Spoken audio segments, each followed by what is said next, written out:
African pastor, stop faking. Stop unlawfully expropriating. Bulletproof cause your protector. Parents, ancestors, your creator.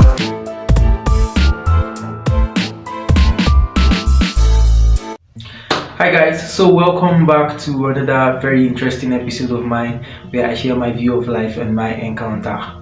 So I was reading on the news headline today about two US pastors who have been arrested for a $50 million human trafficking fraud case. That's a huge amount of money, come to talk about it. And the thing, some people think that I decided to become irreligious because I wanted to sin.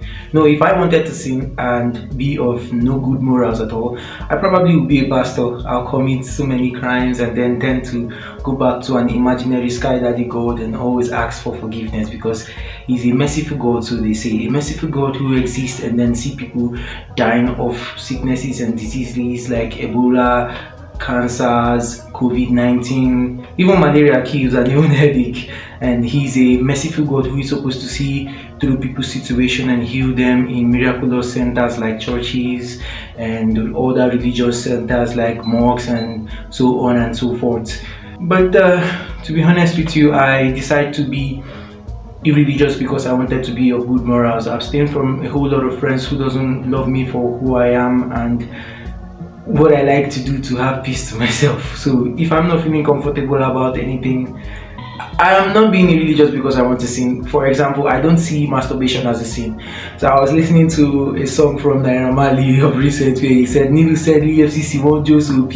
So that's a normal thing. If a prisoner it doesn't have freedom, but he just wants to masturbate to satisfy himself and bring pleasure to his life. So it's not bad. I don't see it as a bad thing.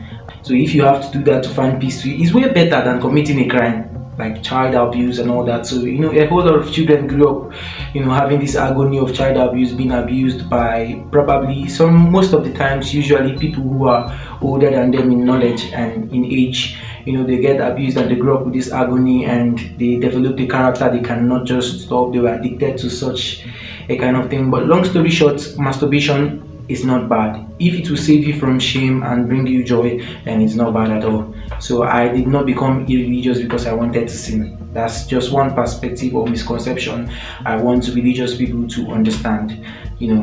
I was so happy to stumble into the social media and I saw Mali talking about avoiding irreligious people. Those people are actually very dangerous to our environment, and if you find out to be that you are very close to a very, very religious person, please abstain from them because they do the worst. Pretenders does the worst. I hope you know. And so that's just what it is for today's episode. So stay locked and make sure you subscribe to Secular Advocacy TV on YouTube and expect more interesting videos from me.